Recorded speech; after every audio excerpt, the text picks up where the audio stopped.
Well, as Sarcoma Awareness Month wraps up, today we continue our story on the life of mighty Mason Garvey. This amazing 9-year-old boy inspired so many during his battle with a very rare cancer before he died last year.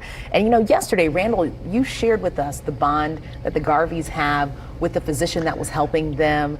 Tell us a little bit more about their journey. Yeah, his name is Dr. Adam Hill. Now they're kind of friends and family in a way. And after Mason died, that bond turned into a cause, a way to make sure Mason's legacy lives on through helping others.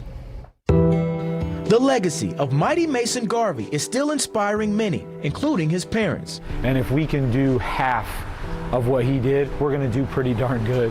But watching Mason battle embryonal rhabdomyosarcoma was tough. It's a difficult situation. It's one that no parent ever wants to face, but they're facing it every single day. Mason went through so much, and we couldn't just let that be the end of it.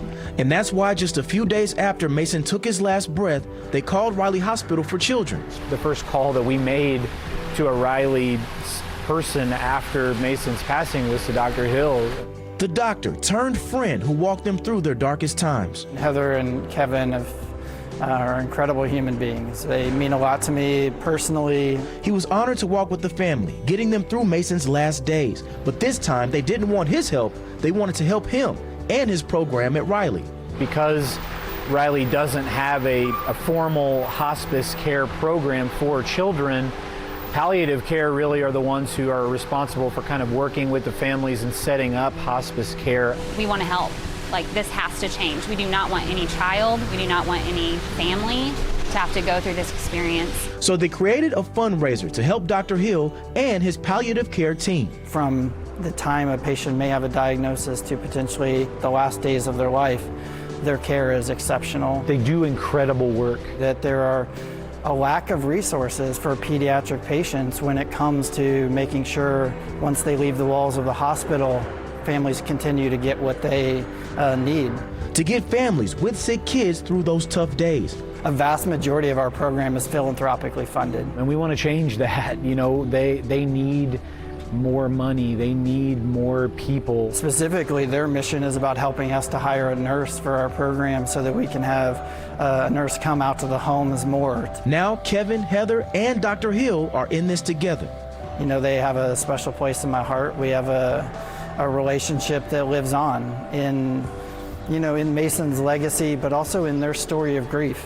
You know, I cherish that friendship, but I also cherish that they continue to teach me.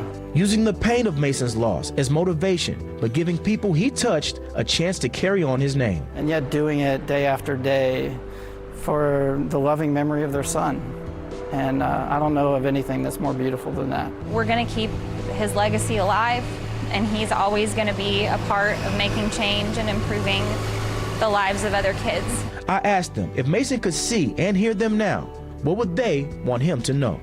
I hope that we're making you proud, because every single day he made us really proud.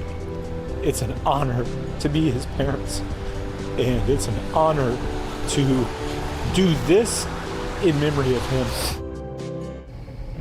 We get choked up just talking to them. Just awesome family, an awesome cause, and you can find a link to the Mighty Mason Fund for Palliative Care on allindiana.tv. Absolutely. And you could see that unbreakable bond that everyone has formed together. It's like he was there for them when they were at their lowest of lows. Absolutely. Yeah. And the day that Mason passed away, he was right there, and then they called him 3 days later and said, we got it. We know how to keep his legacy going. Yeah. So this fund is dedicated to that and helping other families get through some of the toughest things you'll ever see that most people don't want to go through, but they have to. But I mean, look, it not only is bringing awareness, but I mean, to think that this 9-year-old little boy is potentially going to bless hundreds, maybe even thousands of people in our city, all because of this journey that the two had. I mean, how dynamic, how beautiful, and bless this family. My goodness. Yeah, and I mean, I had no choice at the end of the interview. Kevin just reached in. Just bring it on in. Hug it out. Like, come on, let's hug this out. We're not handshaking anymore from this point on. You know what? As a parent, it just makes you realize if you have a healthy child at home, how blessed you are. And a responsibility you have to help someone else. If you're fortunate enough to have a healthy family, healthy kids. Adam himself, he has 3 He has 3 kids Wow. himself. So it strikes him as a parent to have to see these other families going through what they go through. So for them to turn around and help him, help others, is just Incredible. It's just amazing. And of course, anybody out there who wants to help, they can find out that information on our website, we right? have a couple links on allindiana.tv on my story. I got the story done right now. Yes. Fantastic. It's done. So go ahead and get online and check it out. That Oh, my was awesome. goodness. Thank right. you. Yep. Yes, thank you so for much. sharing. Hey,